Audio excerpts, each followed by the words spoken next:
Hello, today is Thursday, June 3rd, and this is the Course in Miracles Palm Beach Study Group.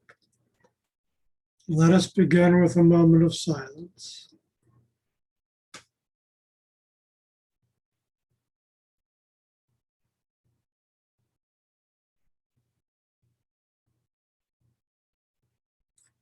Today we are on the text on page 49.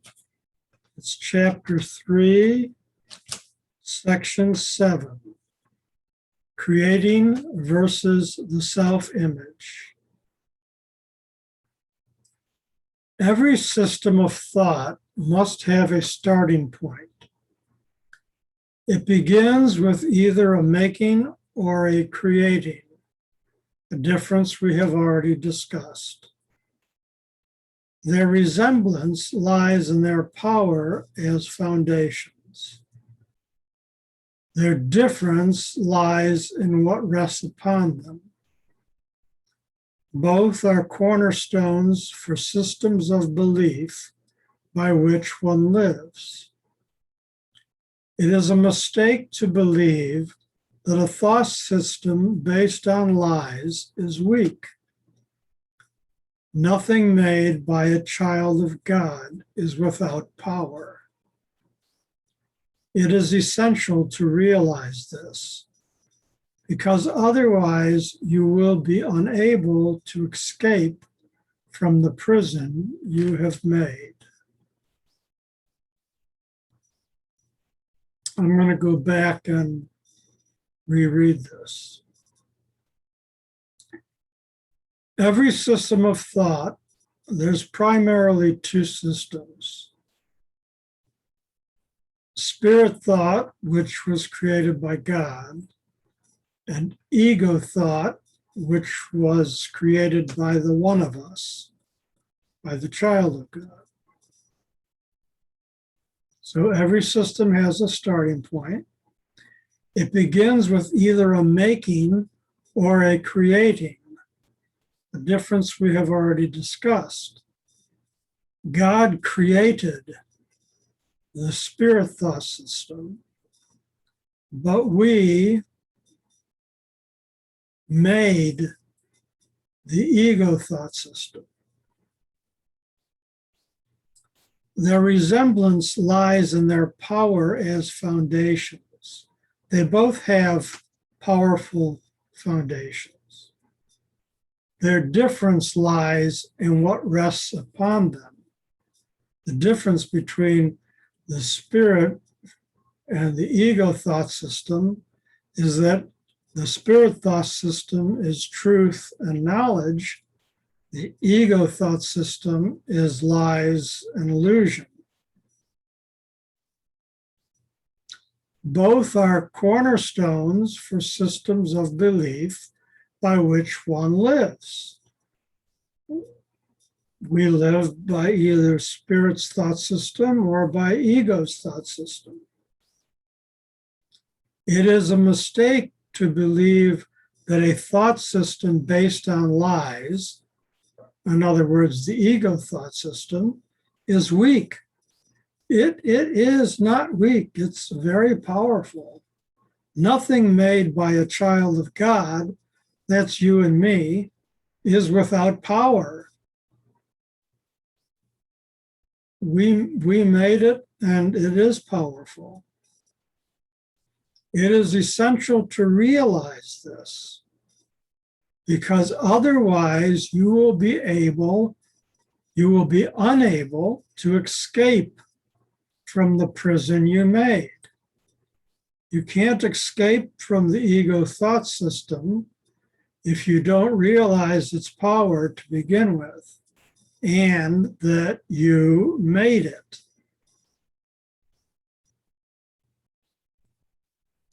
So, are there any questions thus far?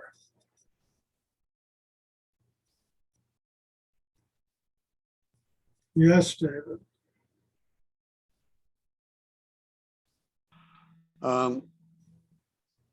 I've been thinking about this a long time. Is there a balance between the two? Can we live it? I think you said, I asked you before, and you said we live in both places. We have a split mind. And while we're transitioning from one to the other, we do keep flip-flopping between the two of them. But when it comes down to it, you have to decide one way or the other. You can't really, in this case, you can't have your cake and eat it too. You have to make a conscious choice. It's either ego or it's spirit. Who are you going to follow?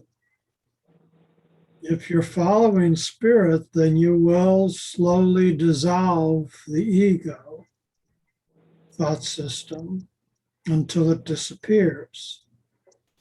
But if you're trying to one day be in spirit and then the next day be back into ego, and you're flip-flopping between them to the same degree, well, you'll never transcend. You'll be caught in that.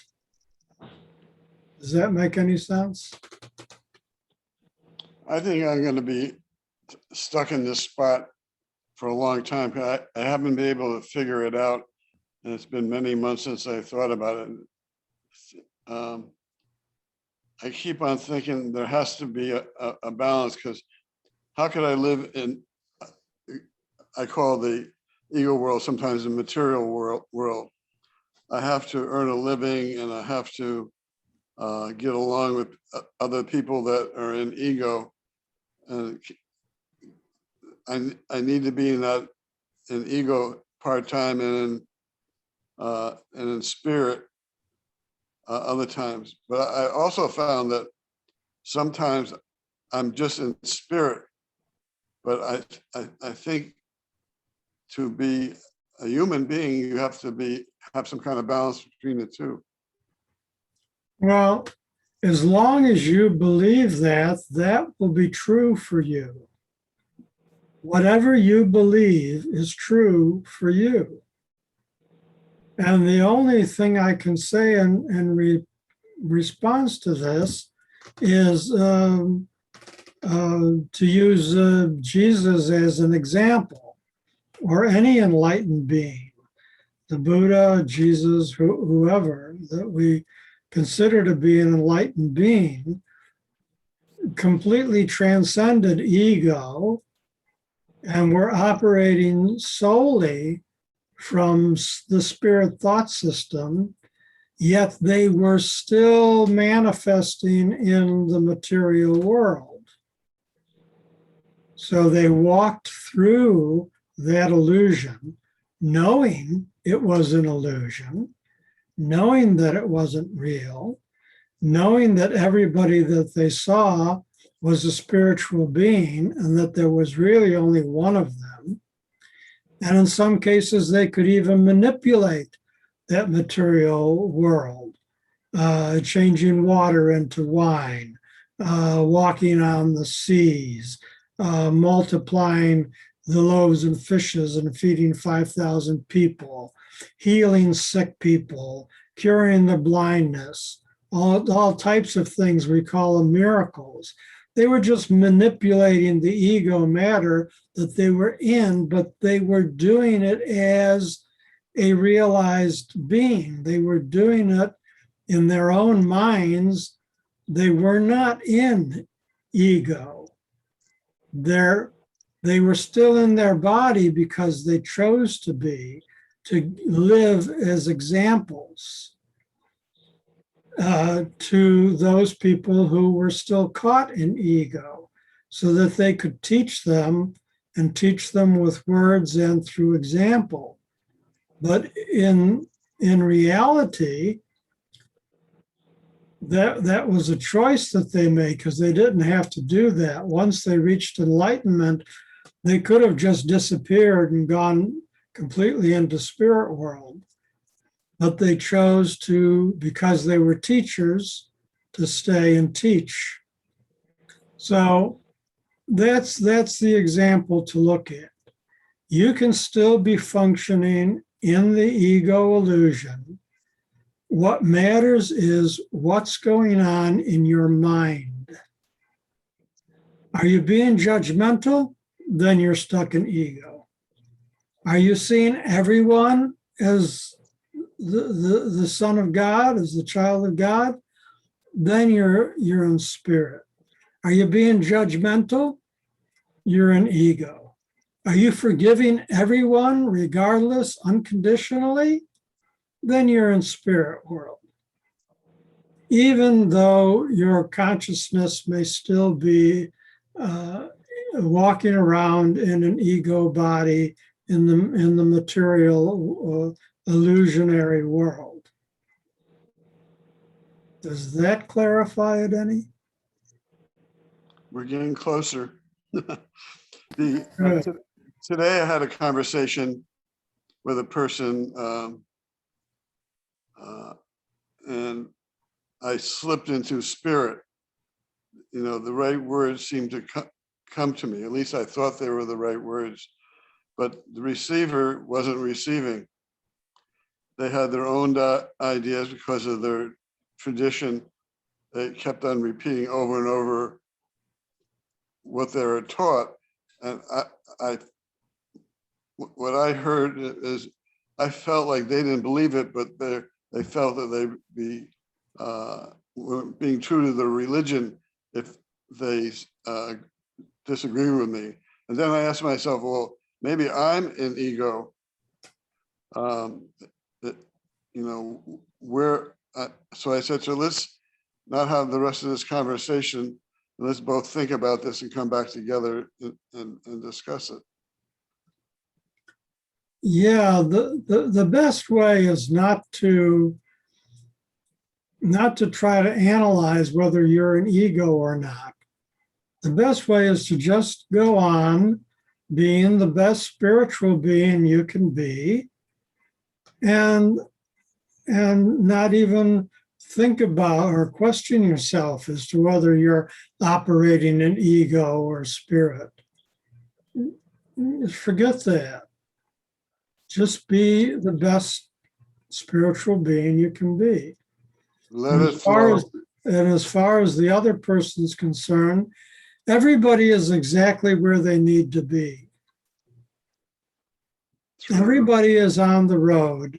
Everybody is walking towards enlightenment, whether they know it or not. Everybody is exactly where they need to be to learn the lessons that they need to learn to progress as spiritual beings in this ego world. And you just have to have faith that that is true and allow people to find their own way. So, you know, I have this study group. If you've come and joined and you want to hear what I have to say, that's fine. But I don't go walking around the streets preaching it to strangers, people that I just met. I don't do that. I don't try to force my beliefs or ideas on other people. I allow everybody to be where they are. Now, if they ask me, I will truthfully tell them. But I'm not going to proselytize. You see how it works? Yeah. Helena, you wanted to say something. Yeah, I was just going to chime in because I have the same feeling that I think David's expressing. And boy, you sure did explain it really well, John. But you know, you live in a world with a whole bunch of people that aren't necessarily on the same path. So, you know, I've got a coworker who likes to come into my office and complain about people, and that's just not where I'm at, and that's not what I do. So, as you say, you know, I change the subject and I move on to something else and recognize in my mind that, you know, that's ego speaking, and, you know, at some point, hopefully, the prayer said, you know, she'll become, you know, her best or highest self. But yeah, just to not, I guess the idea is it's like a hybrid. It's like approaching an ego world, but from a spiritual point of view and maintaining that spiritual point of view. Right. Well said. I like your explanation. Perfect. Thank you. So yeah, with that coworker in your mind, just forgive her. Offer her forgiveness. Ed, did you want to say something? Okay. Well, then let us go on to paragraph 2. Oh, we spent a lot of time on paragraph 1. Let's go to paragraph 2. You cannot resolve the authority problem by depreciating the power of your mind. To do so is to deceive yourself, and this will hurt you because you really understand the strength of the mind. You also realize that you cannot weaken it any more than you can weaken God. The devil, quote unquote, is a frightening concept because he seems to be extremely powerful and extremely active. He is perceived as a force in combat with God, battling him for possession of his creations. The devil deceives by lies and builds kingdoms in which everything is in direct opposition to God. Yet he attracts men rather than repels them, and they are willing to sell, quote unquote, him their souls in return for gifts of no real worth. This makes absolutely no sense.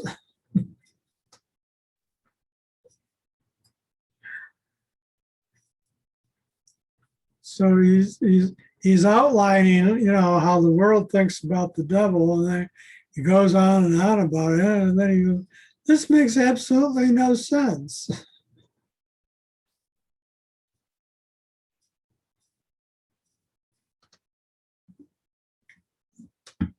We have discussed, paragraph 3, we have discussed the fall or separation before, but its meaning must be clearly understood. The separation is a system of thought real enough in time, but not in eternity. All beliefs are real to the believer. That's what I just said. Whatever you believe is true for you. All beliefs are real to the believer.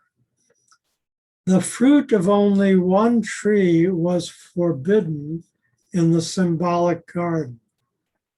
But God could not have forbidden it, or it could not have been eaten. If God knows his children, and I assure you that he does, would he have put them in a position where their own destruction was possible? The forbidden tree was named the tree of knowledge. Yet God created knowledge and gave it freely to his creations. The symbolism here has been given many interpretations, but you may be sure that any interpretation that sees either God or his creations as capable of destroying their own purpose is in error.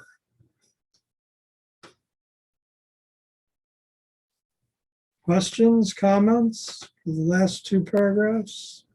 Yes, Celine. This is about to get really heavy for someone who was raised in Catholicism because this just said everything I was taught is wrong. Oh. Okay, can't wait to see where this goes, John. All righty then. Next.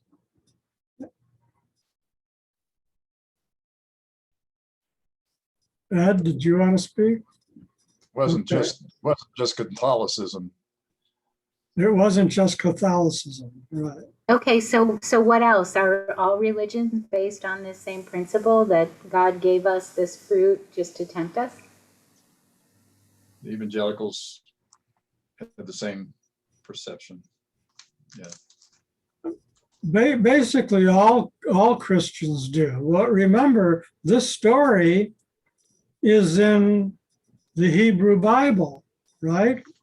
Right. This is Genesis. So this goes back a long time. Well, And no, the evangelicals didn't challenge it. We'll just say, well, they embraced it. yes. But even, even the Muslim religion is an Abrahamic religion. So, Really. all of the Hebrew, Christian, and Muhammad religions are all based on those original scriptures from the Torah. So this is a very old idea. And in some of the other more ancient religions, even in Hinduism, there's the God that's the devil equivalent and what have you. And there's other religions too, where they have their evil one fighting the old fight between the good and evil. And why? And that's because the ego prevails in this world.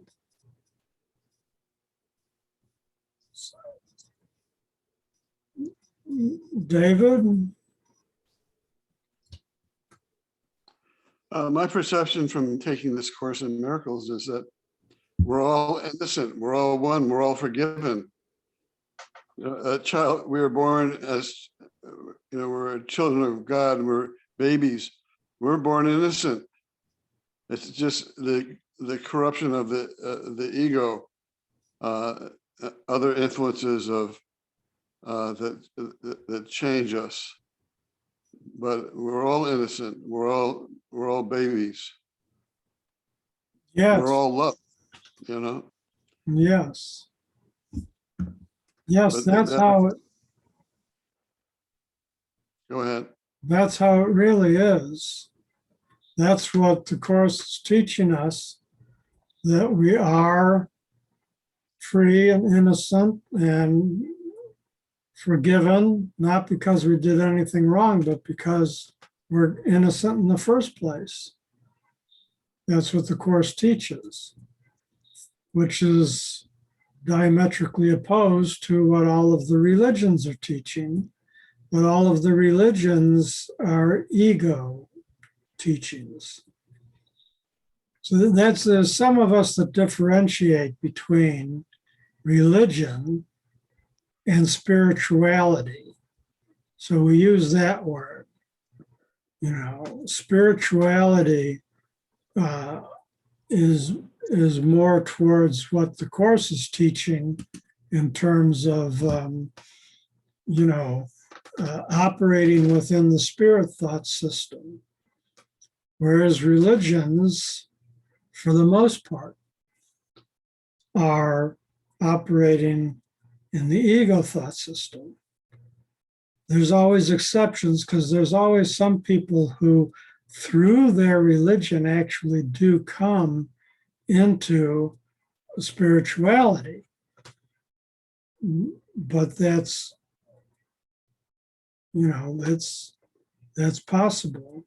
There's many people who are atheists who are very spiritual people, but they say they're atheists because they don't believe in any religion.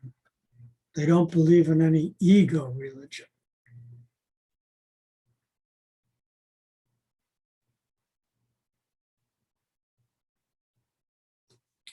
Shall we go on to chapter 5? Or did we go? What I think we're on Theism is a question I guess I've got in my mind. Is that atheism, atheist, what theist, what is the root of a theist? A theist believes in the traditional God the Father up in heaven on the clouds, who's sits in judgment on everybody, and and you die and you either go to heaven or you're sent to hell, and that's the God of the Old Testament, and that's the theist. So an atheist does not believe in that God. Exactly. Thank you.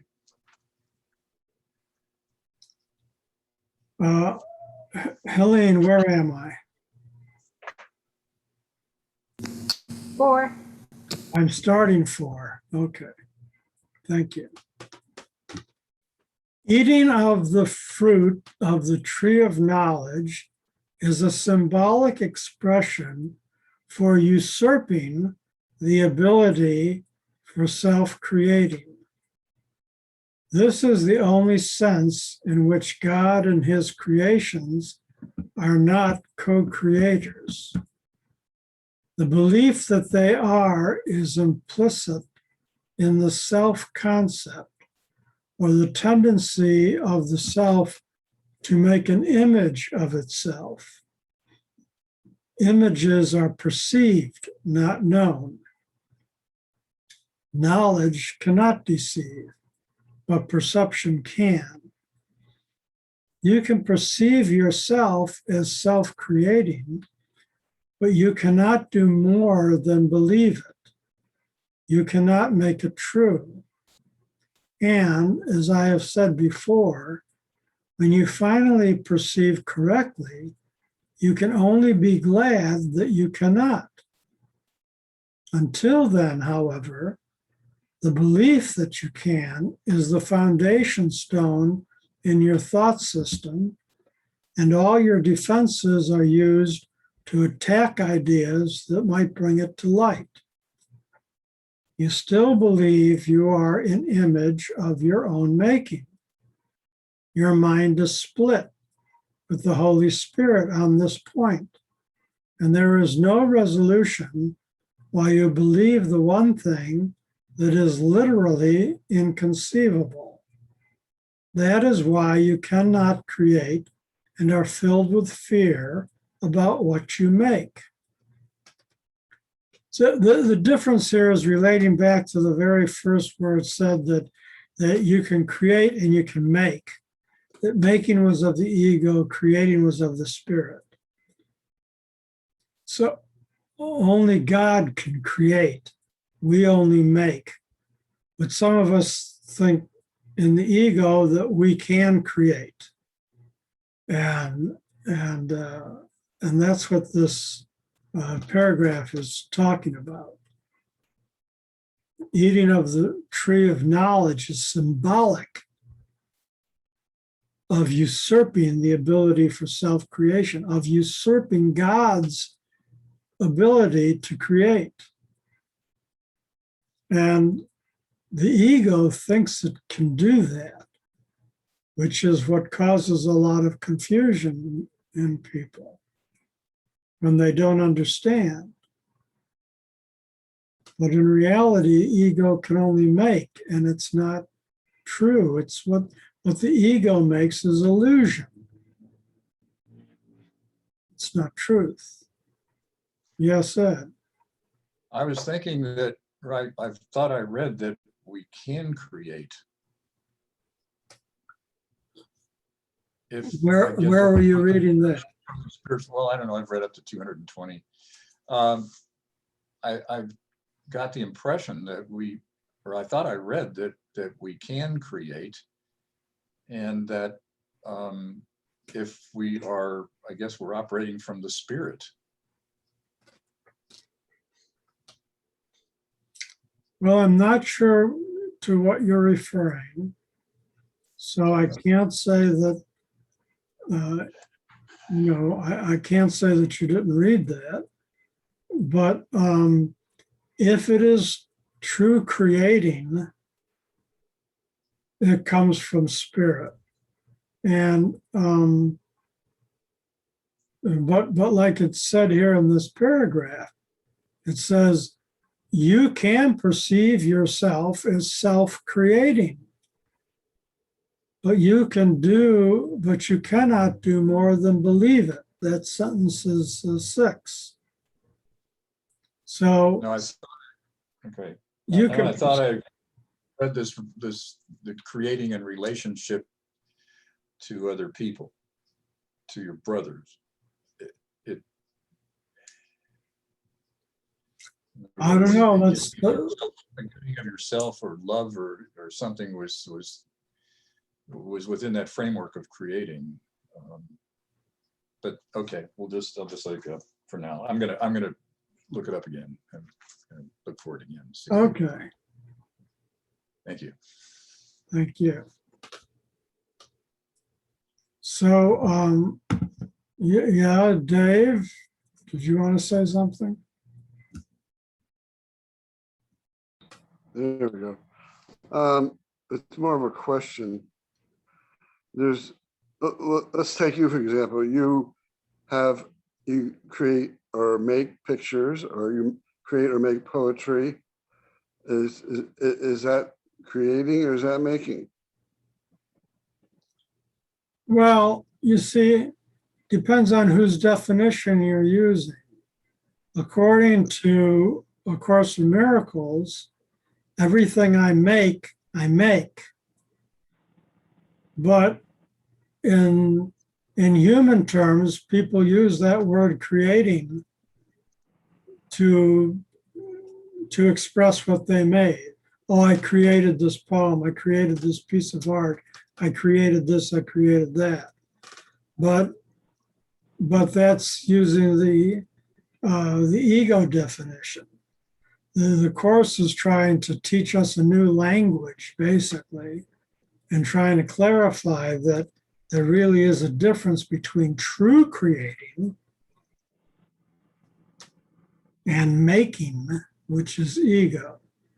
So you have to be conscious of what system you're speaking in. Well, I often say with my poetry, the poetry came through me because I truly believe it did. You know, it wasn't.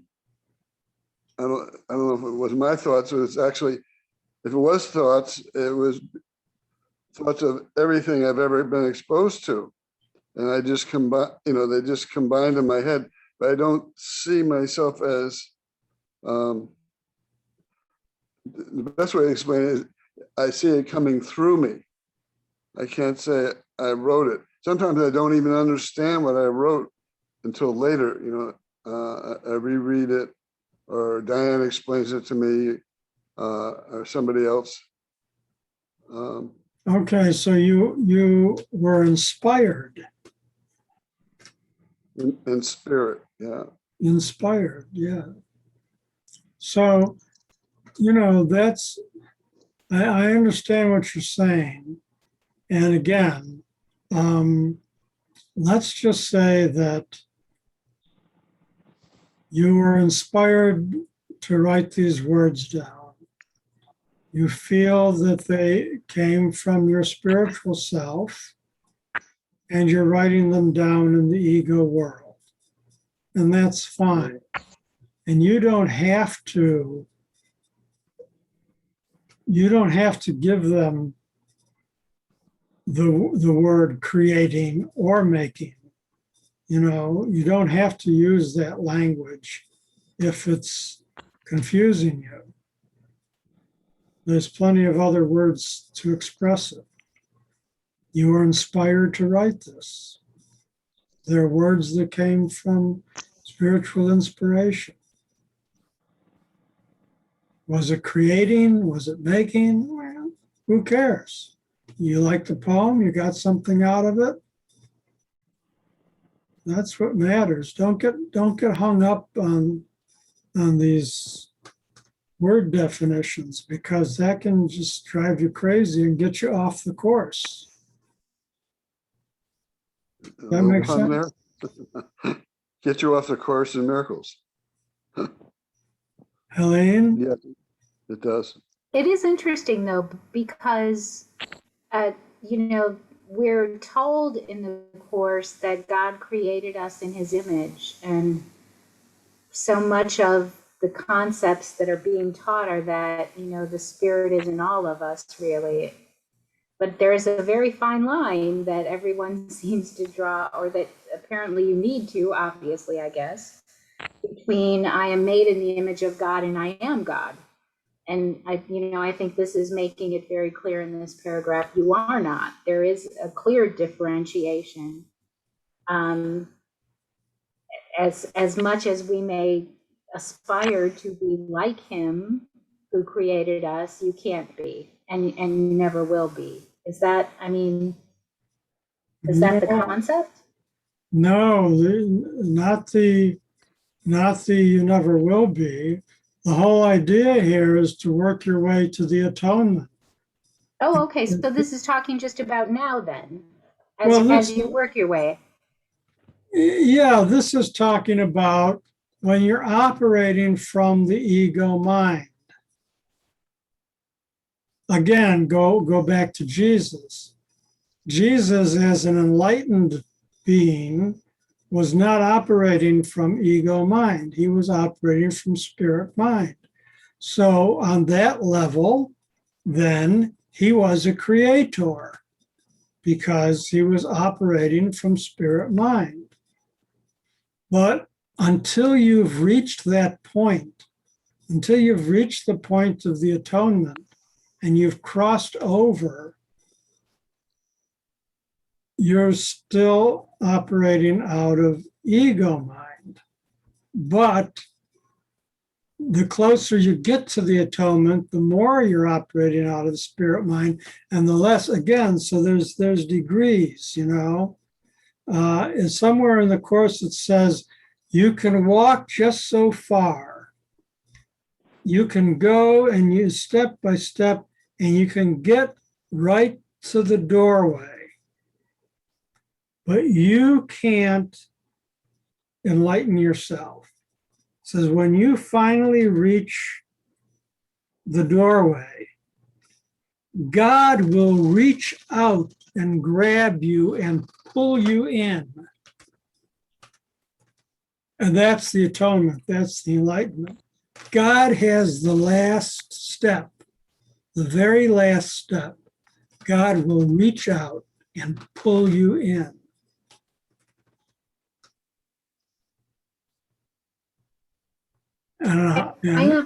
And when we get to that point in the Course, remember that I said this. You won't even need to explain again. Right? I am kind of curious about sentences 6, 7, and 8, and it's really 8 that is my curiosity. 6 says you can perceive yourself as self-creating, but you cannot do more than believe it. You cannot make it true. Then it says, and as I said before, when you finally perceive correctly, you can only be glad that you cannot. Why would we be glad that we cannot create? Well, because whatever you make in the ego world is by definition flawed, is okay.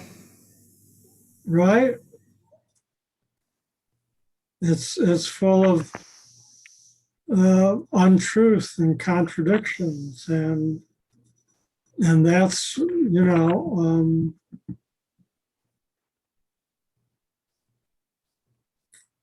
Yeah, I guess that makes sense if you're talking about still being in the ego world as opposed to where we all aspire to be. Right.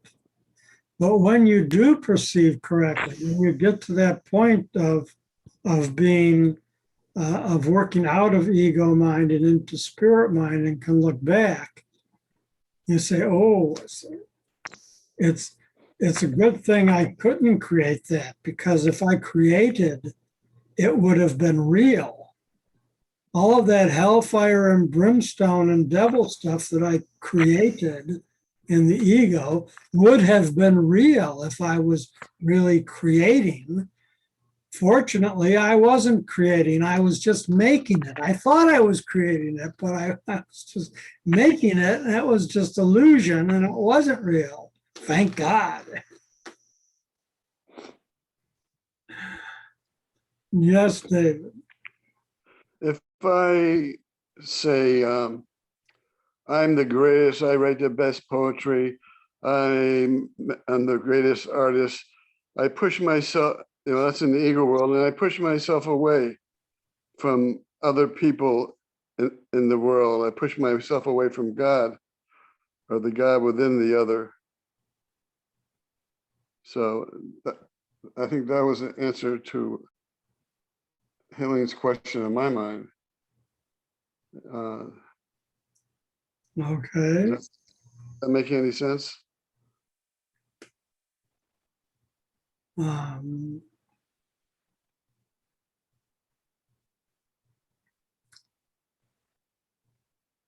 But just for the record, I am the greatest Thank you. Of course. until the next person comes along.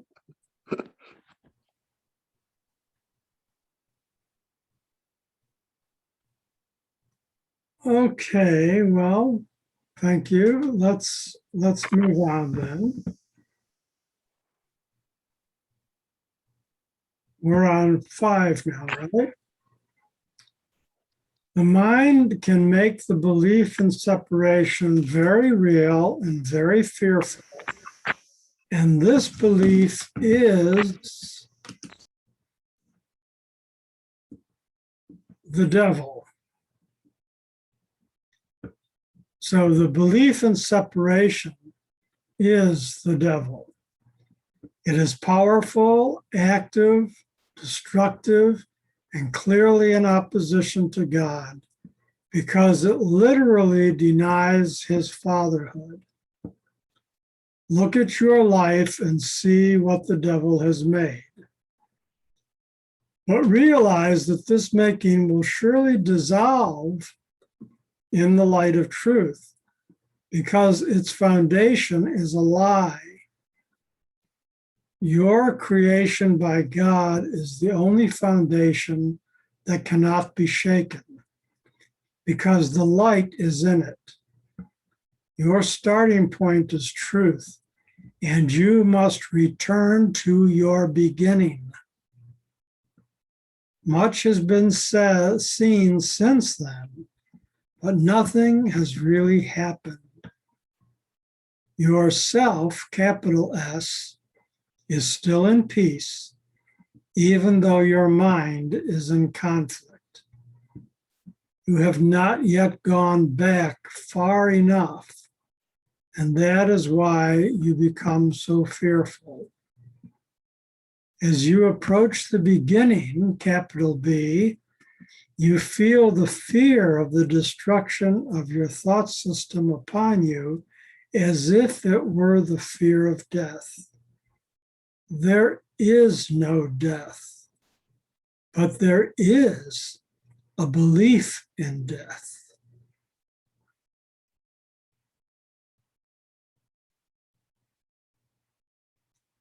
Again, whatever you believe is true for you. If you believe in death, then that becomes real for you. But the Course is telling us there is no death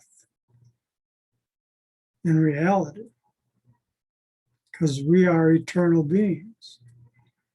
And remember, time and space are also constructs of the ego. In spirit world, there is no time or space. Everything is the eternal now. Everything is the eternal here. It's always here and now, forever and ever and ever. Yes, David. I believe that there's no death.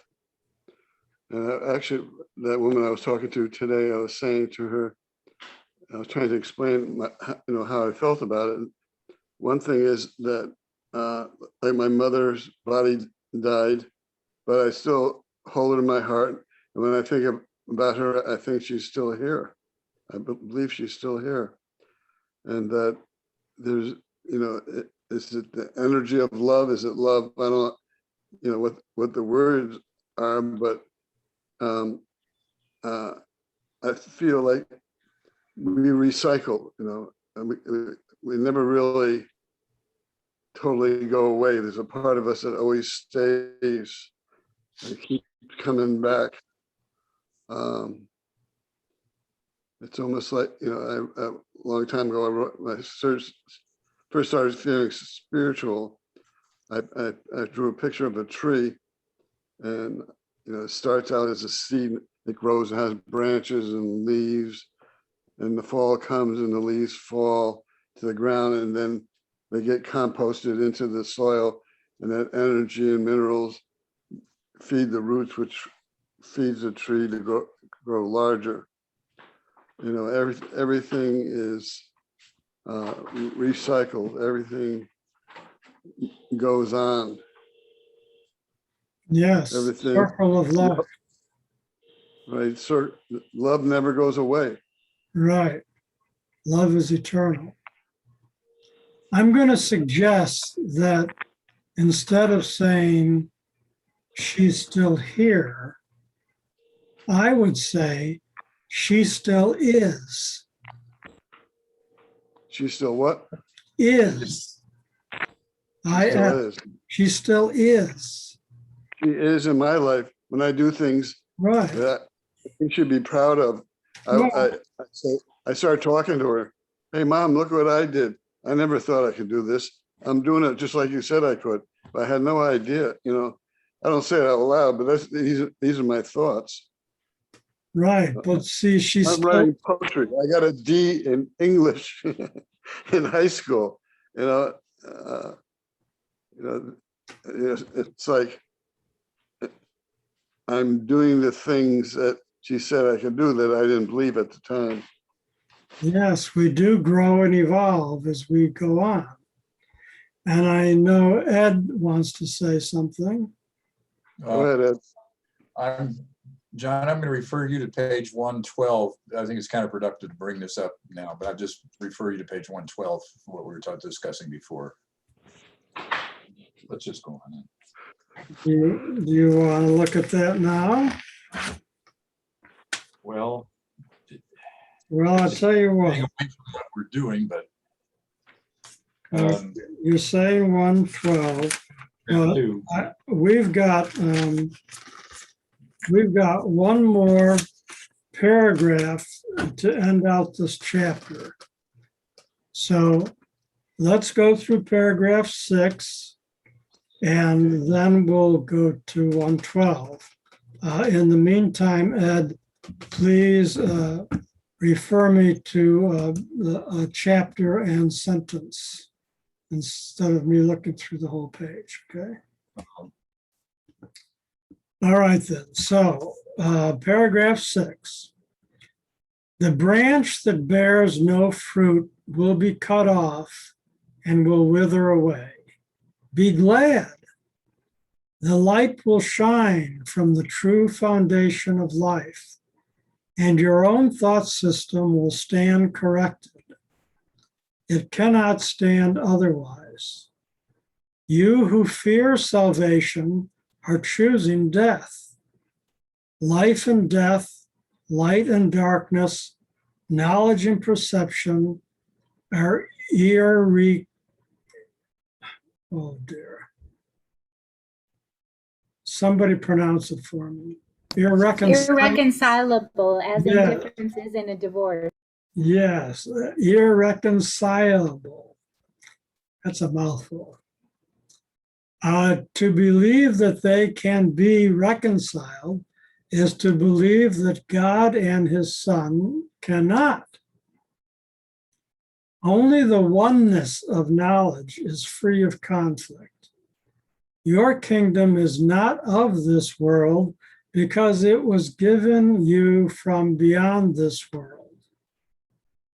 Only in this world is the idea of an authority problem meaningful.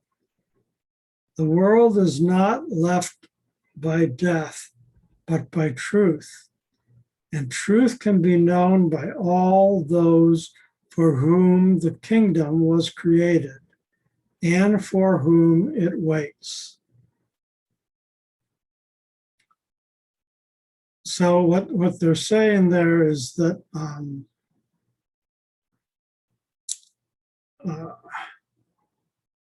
only the oneness of knowledge, which is spiritual knowledge, is free of conflict. There's no conflict because there's only one. There's only one of it. Your kingdom is not of this world, and it's a capital K, because the kingdom then refers to the kingdom of God, and it's not of the ego world. It comes from beyond this ego world.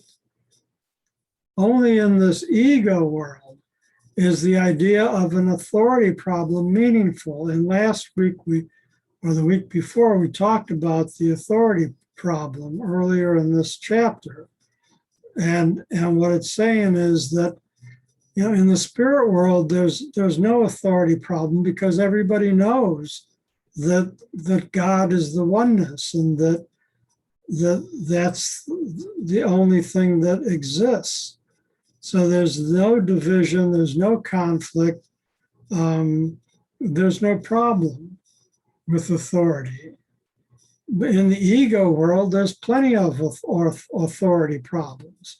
Everybody wants to be their own boss and blah, blah, blah, and you can't tell me what to do, and this and that, and over again. Round and around she goes. The world is not left by death.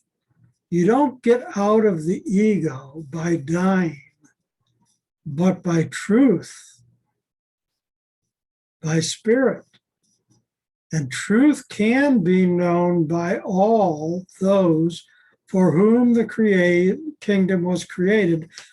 That's all of us, and for whom it waits. The kingdom waits for all of us. There's only one of us. The world is not left by death, but by truth. The truth of understanding spirit.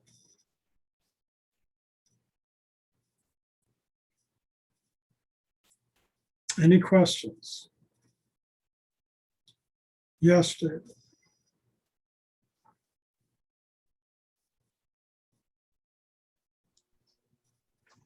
Yes, Ed.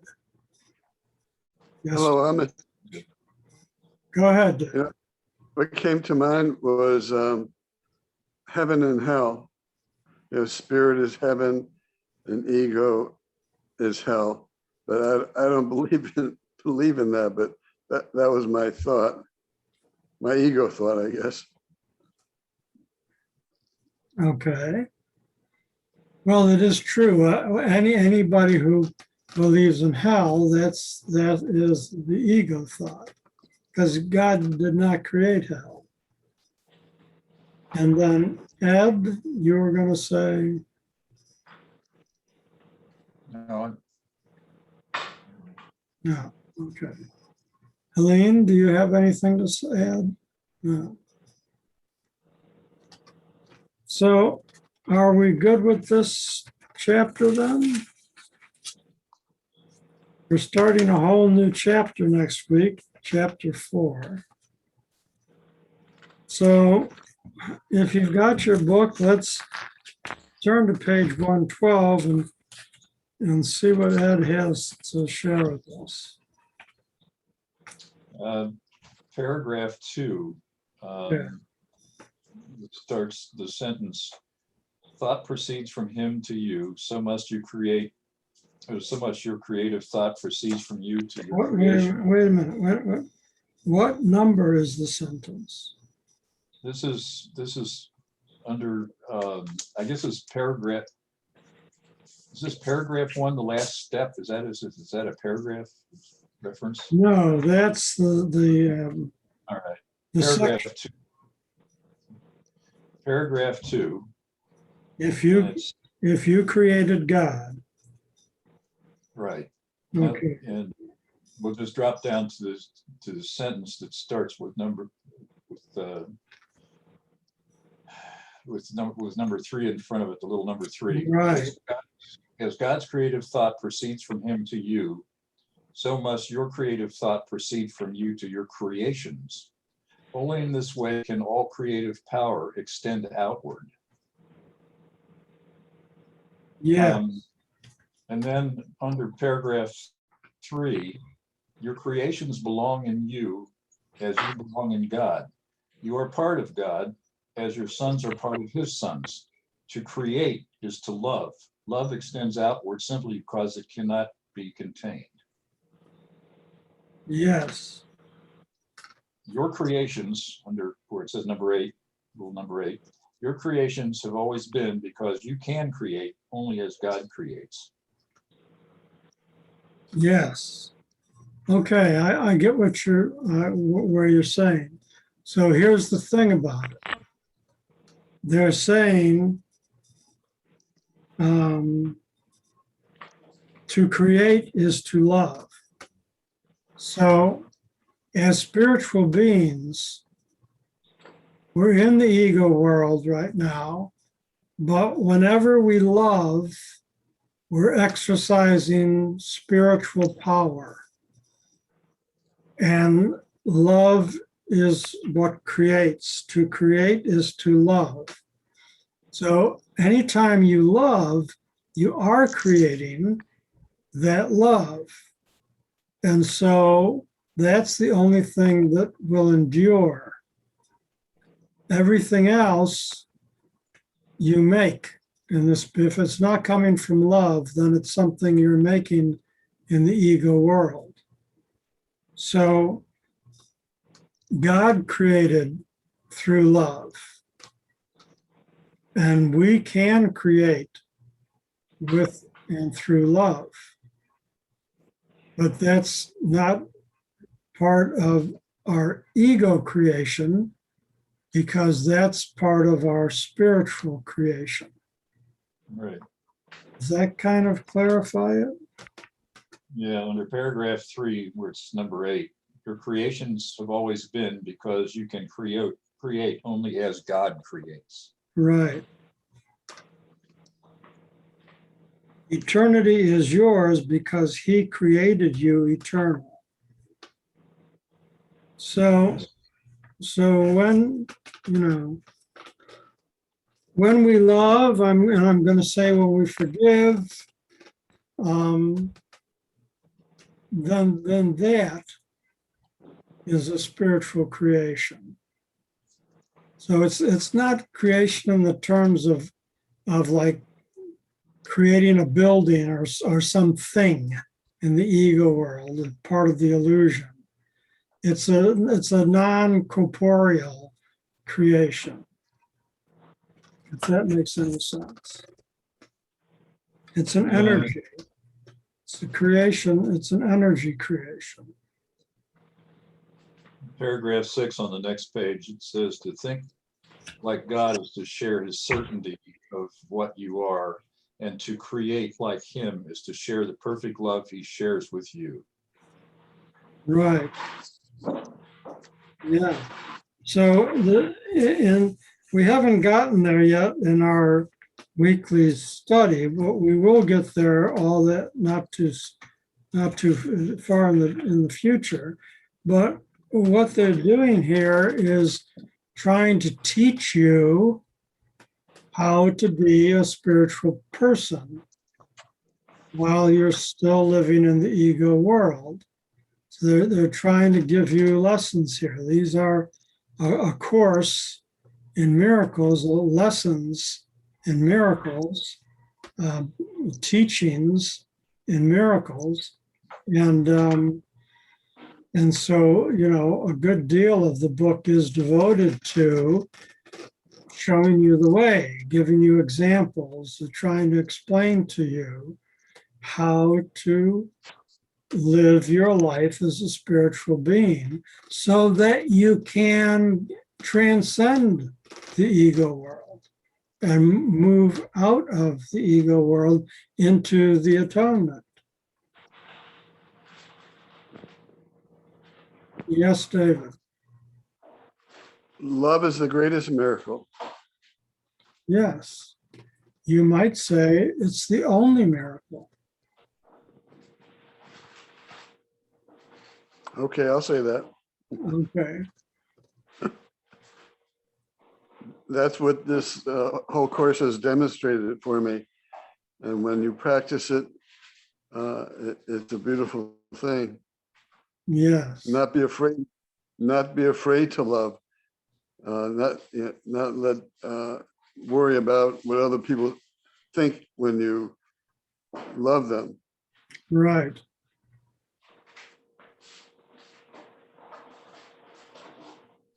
Well, alrighty then.